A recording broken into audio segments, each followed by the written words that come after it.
Halo, Assalamualaikum. Jumpa lagi dengan saya, Yakutina Marjan, di acara Lady Story Talk Show.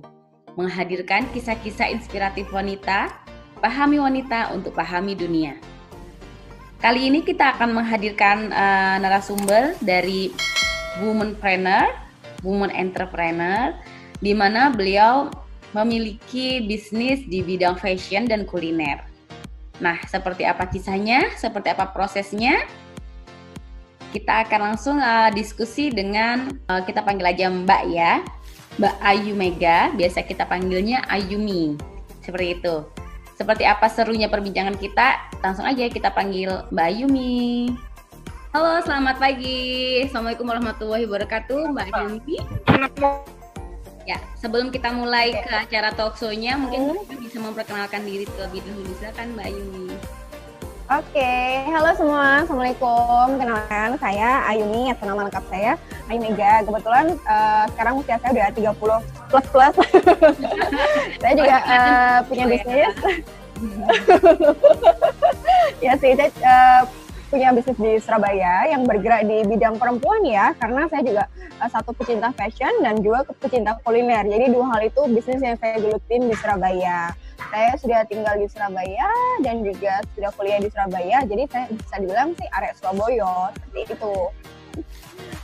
Nah, untuk bisnisnya sendiri nih Mbak Ayumi, dari kecil itu memiliki cita-cita untuk menjadi seorang pengusaha misalnya, ataukah memang itu jadi aja seperti itu Mbak? Silakan diceritakan. Kalau cita-cita kalau aku masih kecil sih banyak banget ya cita-cita, namanya masih kecil tuh pengen jadi ini, pengen jadi itu gitu kan. Tapi kalau ditanya gimana bisa jadi pengusaha, nah itu sih semuanya kayak by accident sih. Mungkin sudah jalannya ya kalau jadi pengusaha itu jadi pilihannya. Jadi kalau gitu sekarang. Kalau ngomong cita-cita waktu kecil sih banyak banget cita-citanya. Jadi kalau dibilang cita-cita sama kecil sama sekarang nggak ada yang ini mungkin ya. Nggak ada yang ini, terjadi gitu aja sih. Nggak ada. Kalau untuk menuju batikan ini terinspirasi dari apa nih Mbak? Apakah suatu saat sedang pergi kemudian melihat batik yang bagus, seperti apa prosesnya? Kalau bisnis batikan ini kebetulan kalau saya sendiri kan aslinya dari Solo, Jawa Tengah ya. Tapi saya merantau dan kuliah juga di Surabaya cukup lama. Ketika saya pulang ke Solo itu, saya melihat ada sebuah budaya yang dimana bisa kita mix untuk menjadi fashion dan itu bisa menjadi tren. Jadi ya saya pakai sekarang ini. Saya juga suka untuk istilahnya untuk mendandanin klien atau rekan-rekan teman-teman saya sendiri. Jadi saya berpikir ya, kenapa saya tidak berkecimpung di bidang fashion terutama, sekaligus saya juga melestarikan budaya dari negara kita sendiri atau bangsa kita sendiri. Di situ ada nilai lebih, value dan juga proud ketika kita pakai pastinya, seperti itu sih Mbak. Jadi lebih karena ada sesuatu yang unik di daerah dan itu sudah passionnya Mbak Ayumi sendiri. Iya betul. Memang fashion ya, akhirnya bisa membuat. Nah, kalau tadi sendiri itu batiknya itu dari berbagai daerah atau based on request customer-nya minta dari daerah mana seperti itu? Sebenarnya kalau material yang kita pakai ya lebih ke ya karena saya juga tinggal di Surabaya dan Jawa Timur sudah cukup lama ya. Jadi kalau untuk bahan sih saya lebih in touch atau memakai bahan-bahan yang dari Surabaya atau Jawa Timur sendiri seperti itu. Kecuali ada request khusus misalnya dari customer saya ingin batiknya dari Jawa Tengah atau mungkin batik dari luar pulau seperti Papua gitu kan juga cantik juga. Nah itu special request sih. Kalau dari sisi segmen customer itu sebagian besar customer Mbak Ayumi ini dari segmen mana nih? Apakah segmen ibu-ibu atau kemudian bapak-bapak atau family yang satu set gitu ya? Kalau untuk segmen ya, kalau berbicara segmen sih batikan lebih general ya dalam komunitas juga dipakai untuk bapak-bapak, kita sih lebih general karena kita tidak spesifik melulu untuk bikin baju perempuan gitu loh. Jadi kita juga menjual bahan atau materialnya sendiri di mana customer bapak-bapak itu bisa memilih dulu bahan yang mereka ingin pakai karena kan seperti batik tulis sendiri itu kan macam-macam bahannya, coraknya dari mana itu pasti kan berbeda-beda. Jadi mereka bisa menentukan dulu pilihannya seperti apa. Kalau untuk keluarga, kita juga bisa bikin dalam arti kombinasi antara bahan batik, kita kombinasikan dengan bahan-bahan lain. Jadi Misal untuk keluarga atau mungkin perusahaan itu bisa lebih sesuai untuk mereka. Seperti itu sih Mbak Tina. Untuk desainnya Mbak Yuni mendesain sendiri? Iya. Jadi memang di Batika ini tuh ada tim khusus, dalam arti kita konsultasi dulu. Saya juga sering juga ikut langsung bercampur tangan ya, campur tangan ketemu dengan customer atau klien-klien kita untuk kita diskusi dulu, karena setiap orang itu kan unik ya. Yeah. Ada beberapa yang ingin ditonjolkan, ada yang beberapa ingin ditutupin seperti itu. Misalnya untuk baju pesta, misalnya untuk kebaya pernikahan, pertunangan, itu kan kita harus sesuaikan dulu temanya seperti apa, warnanya, dan juga bentuk tubuh dari customer kita. Soalnya nggak bisa kita samain kan. Yeah. Nah, di situ yang kita pegang trust dari customer. Jadi saya sering langsung ketemu dengan customer, saya berbicara, menggali lebih dalam keinginannya mereka, atau mungkin untuk menemukan aura mereka ini cocoknya seperti apa. Itu saya lebih sering terjun langsung supaya mereka ada trust di situ. Seperti itu, Mbak. Keren banget ya. Nah, kalau untuk bisnis batikan sendiri, kondisi pandemik seperti ini nih, lebih ramai atau bagaimana? Kalau dibilang kondisi pandemik ini, saya rasa semua bisnis di dunia mungkin ya mengalami, bukan sedikit tapi banyak juga ya. Tapi di sini kita berusaha untuk keep moving dan juga survive dengan, selain membuat masker dari bahan batik, kita juga berinovasi dengan masker bahan lain, misalnya bahan brokat untuk pesta, atau berbahan batik tulis sutra untuk bapak-bapak. Karena kan mereka nggak mungkin pakai brokat tuh. Ya. Seperti itu. Kayak gitu Mbak. Jadi kita mengikuti pasar ya, dalam arti sekarang kebutuhannya apa, ya kita ikutin dulu. Kebutuhannya misalnya masker, ya kita berinovasi di sana untuk tetap survive dalam pandemik ini, seperti itu. Sebenarnya momen setelah Lebaran atau saat Lebaran kita sudah menyiapkan edisi khusus Lebaran, dan juga biasanya tahun kemarin kita ketika selesai Lebaran itu kita panen karena orang-orang banyak yang menikah. Oke. Jadi bikin kebaya pernikahan gitu ya, atau mungkin baju-baju pesta untuk nikah gitu kan. Ini berhubung selain pandemik juga tidak boleh ada kegiatan atau event. Nah, di situ kita cukup terpukul sih dari pandemik ini. Tapi ya kita sama-sama merasakan semua ya. Jadi ya harus mau dan tidak mau ya harus tetap sabar, menerima, dan tetap harus berjuang sih, kayak gitu. Ya, tapi kalau saya lihat kan sudah kreatif banget nih Mbak Yumi membuat masker-masker yang bukat-bukat, payet-payet gitu ya. Unik gitu. Yang pertama, yang keduanya membantu setir untuk belok sedikit ke kulineri. Nah, kulineri ini sebenarnya apakah sudah lama berjalan atau karena pandemi kemudian banyak orang stay at home akhirnya banyak yang order, atau seperti apa? Sebenarnya sih kalau untuk kuliner itu memang awal mulanya itu justru bisnis saya yang pertama sebelum batikan, seperti itu. Justru kuliner dulu? Iya, justru kuliner dulu karena memang hobi makan dan hobi masak ya. Jadi saya kalau kebiasaan untuk makan, saya nggak mau makan gemuk sendirian kan. Jadi saya suka mulai kirim-kirim ke teman-teman dekat gitu kan. Jadi mereka responnya bagus, jadi ya udah saya berinisiatif untuk buka usaha kuliner itu dulu. Nah, ketika pandemi kemarin ya alhamdulillah ya ada berkahnya, ada sedihnya. Tapi dari kemarin kita melakukan shifting ya, dalam arti karena tidak terlalu banyak pekerjaan di Batikan, beberapa tim dari Batikan kita bantu untuk tim kuliner kita, brandnya namanya Mbok Yum gitu sih. Dan di Mbok Yum sendiri kita juga selected segmen, dalam arti memang kita menonjolkan untuk masakan rumah, di mana kita sama sekali tidak menggunakan MSG. Seperti itu Mbak Tina. Jadi ya ini memang dua bisnis yang sama-sama saya geluti, sama-sama saya nikmatin prosesnya, jatuh bangunnya, semuanya. Jadi ya saya merasa karena itu hobi saya ya, jadi saya merasa ya menikmati semuanya itu. Nah, untuk pengalaman nih Mbak ya, pengalaman terburuk apa sih yang pernah dialami? Pengalaman yang gimana nih? Pengalaman yang sedih ya? Ya, pengalaman yang paling menyenangkan gitu ya maksudnya. Selama berproses sampai dengan sukses seperti sekarang ini gitu, dalam entah Batikan atau Mbok Yum. Nah, kira-kira yang paling atau membuat kayak kolak balik sehingga yang tadinya Mbak Ayu tuh awalnya down terus jadi bangkit lagi, itu apa? Sebenarnya kalau momen ya namanya usaha ya, kita sendiri juga teman-teman pengusaha pasti merasakan ada kalanya kita di bawah, down, drop, dan bahkan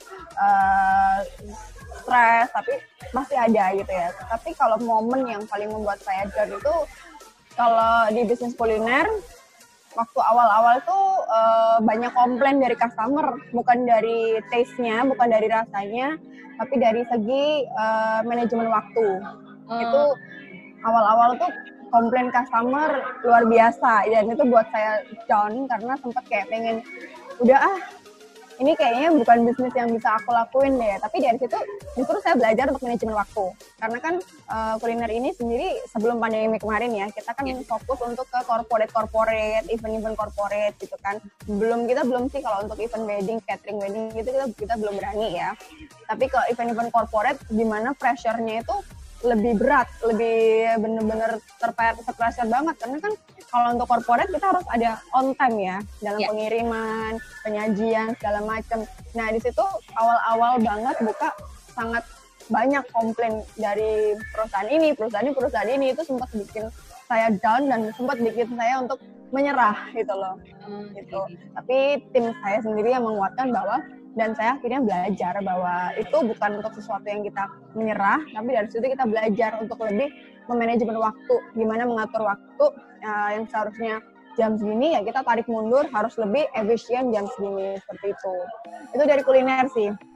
Tapi kalau dari fashion, karena awal-awal saya masih istilahnya hanya mengikuti keinginan saya, dalam arti saya membuat sebuah koleksi atau waktu fashion show itu saya keluarkan beberapa koleksi yang ini aku sukanya seperti ini, ya udah aku paksakan seperti itu gitu kan. Ternyata bisnis itu tidak bisa se-egois atau ya semau gue gitu, nggak bisa. Kita harus mengerti di mana kondisi pasar saat ini nih. Jadi harus tahu kebutuhan pasar saat ini seperti apa. Ketika saya bikin baju semau saya, mengikuti badan saya waktu itu masih kurus ya. Jadi saya bikin yang kecil-kecil, dipakai model bagus ya kan, tapi ternyata di pasar tidak diterima. Model-model yang saya keluarkan itu tidak diterima, ya karena tidak bisa dipakai oleh kaum ibu-ibu muda atau mungkin ibu-ibu yang sudah setengah baya, itu tidak nyaman dan tidak pas untuk mereka. Jadi akhirnya beberapa produk saya tidak diterima di pasar seperti itu. Akhirnya saya harus melakukan sale itu bisa dibilang keuntungannya tidak ada awal-awal, bisa dibilang itu rugi karena saya harus sale hanya bisa membayar setengah dari modal, seperti itu. Sale-nya luar biasa kan di awal-awal karena tidak ada yang bisa beli. Modal kecil-kecil itu kan ngikutin saya gitu loh, jadi tidak bisa. Akhirnya di situ saya sempat saya banyak membaca, lihat-lihat di internet, terus juga referensi beberapa fashion designer yang lebih besar, yang sudah lebih lama berkarya, dan mengikuti juga beberapa fashion show yang diadakan di Surabaya, Jakarta. Akhirnya jadi tahu, kombinasi seperti ini dan ini tidak cocok, Kalau saya masih ingin berbisnis di bidang fashion, saya tidak boleh egois gitu loh. Jadi harus melek untuk kebutuhan pasar seperti itu. Gitu Mbak Tina. Gitu ya. Menarik banget sih kisahnya Mbak Ayumi ya. Jadi bisa menginspirasi para generasi muda yang mungkin juga ingin melakukan bisnis seperti Mbak Ayumi, bisnis fashion, kuliner.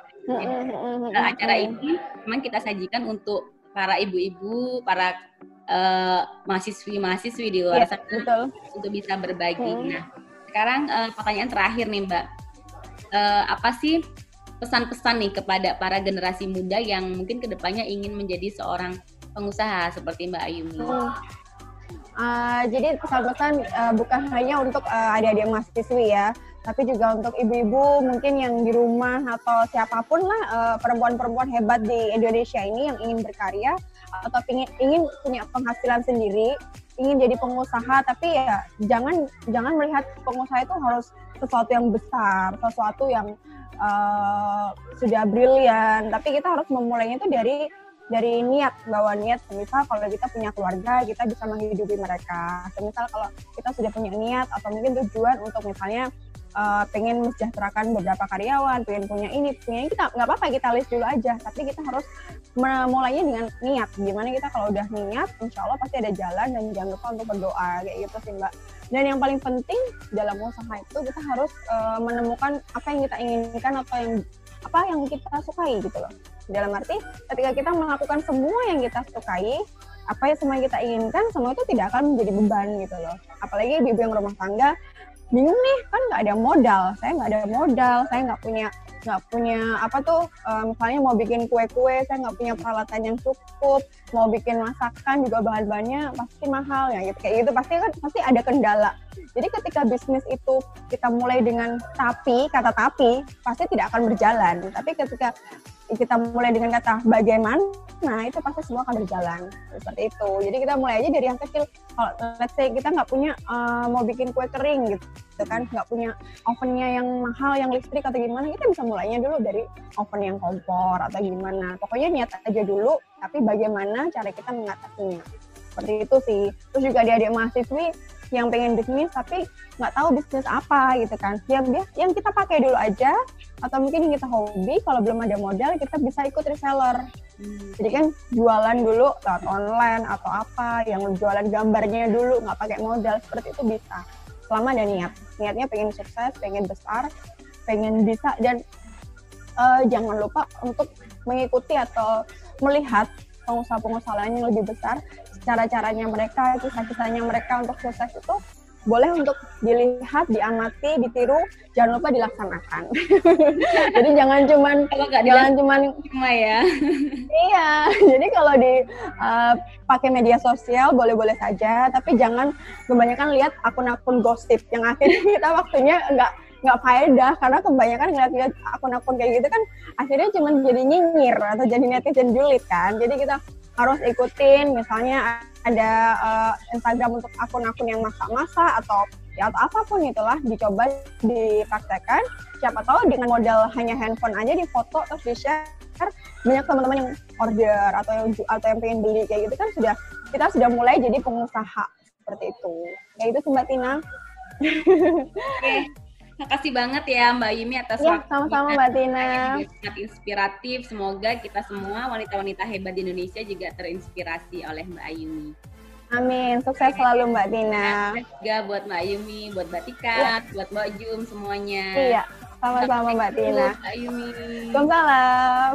Bye-bye. Oke, terima kasih banyak Mbak Yumi sudah mengisi acara di Lady Story Talk Show. Kalau menjadi pengusaha, kemudian usahanya sukses, atau misalnya berproses, ada naik turunnya, itu sudah biasa. Kira-kira gimana ya kalau pernah berusaha dan sukses dan saat ini benar-benar sudah tidak ada? Nah, mungkin episode berikutnya kita akan menghadirkan pengusaha yang dulu memiliki produk, tapi sekarang produknya tidak ada, ataupun mati, atau mungkin terpospon sementara. Kedepannya kita akan hadirkan pengusaha-pengusaha yang memiliki kisah-kisah yang cukup unik juga, atau usahanya gagal bisa jadi. Bagaimana agar para lady stories di Indonesia ini juga tidak mengalami hal yang sama. Jadi kita bisa menghadirkan ya untuk next-nya seperti itu. Jangan lupa like, subscribe. Lady Story Talk Show menghadirkan kisah-kisah inspirasi wanita, pahami wanita untuk pahami dunia. Sampai jumpa di episode berikutnya. Bye!